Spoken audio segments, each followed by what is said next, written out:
नमस्ते, मैं हूं डॉक्टर शालिनी और हमारे साथ हैं डॉक्टर ओम, जो प्रत्येक 15 दिन पर हम लोग चर्चा कर रहे हैं। उसके बीच बीच में हम लोग कंटेम्प्रेरी वेलनेस इशू पर भी बातें करेंगे। तेज़ गर्मी के बाद बारिश शुरू हो जाएगी। बारिश में एक बहुत ही कॉमन इशू है जो हम सबको बहुत प्रभावित करती है। वो हमारे स्वास्थ्य के लिए सबसे बड़ा आतंक भी है।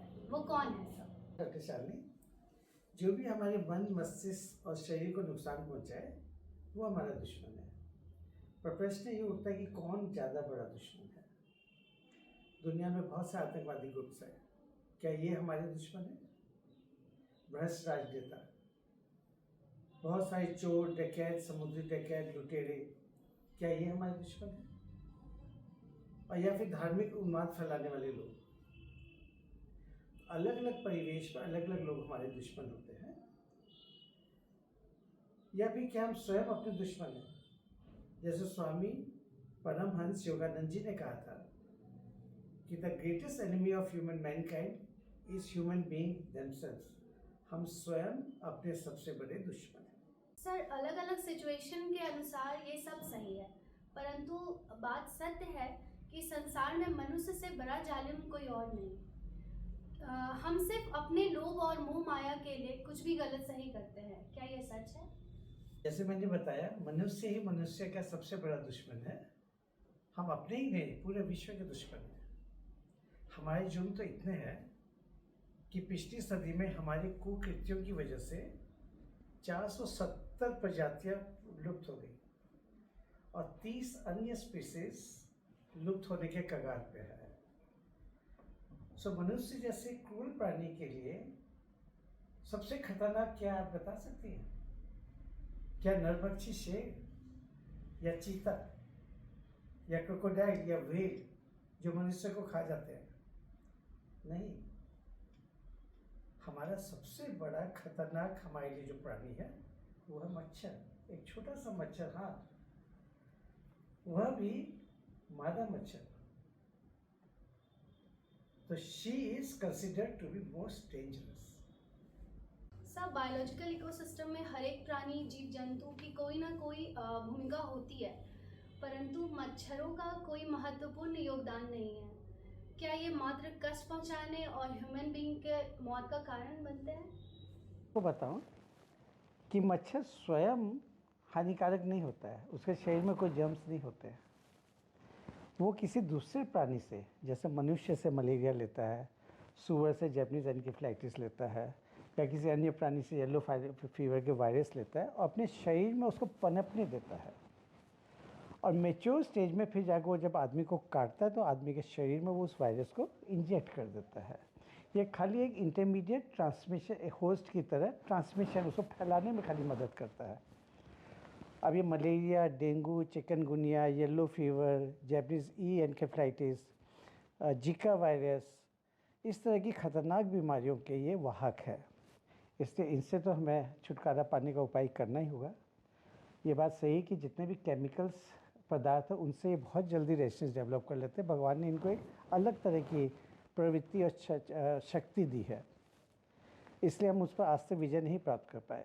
मॉस्किटोज़ के 3600 से ज़्यादा स्पेसीज़ हैं और ये भी सत्य है कि वो सब शाकाहारी हैं। इनमें से कोई खून नहीं पीता है।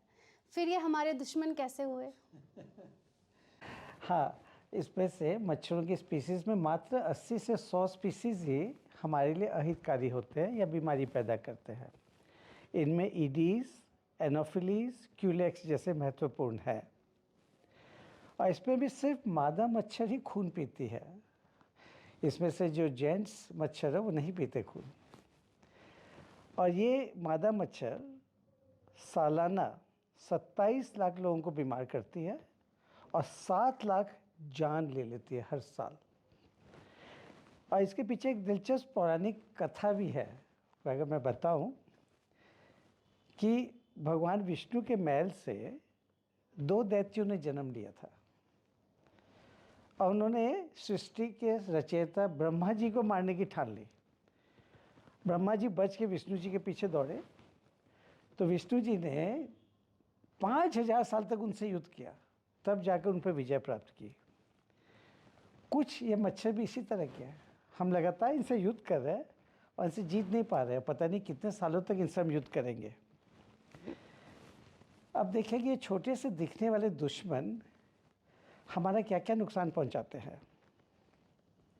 अगर हम युद्ध, एक्सीडेंट्स, इसकी बातें छोड़ दें तो मनुष्य के मौत के लिए सबसे ज़्यादा जिम्मेदार नॉन कम्युनिकेबल डिजीज़ जैसे कि हार्ट, डायबिटीज़, कैंसर है। सेकेंड में इन्फेक्शियस डिजीज़ है, और संपूर्ण इन्फेक्शियस डिजीज़ का 17% ये मच्छर जनित है। और 27 लाख, जैसे मैंने कहा, कि लोगों को ये सालाना बीमार करते हैं।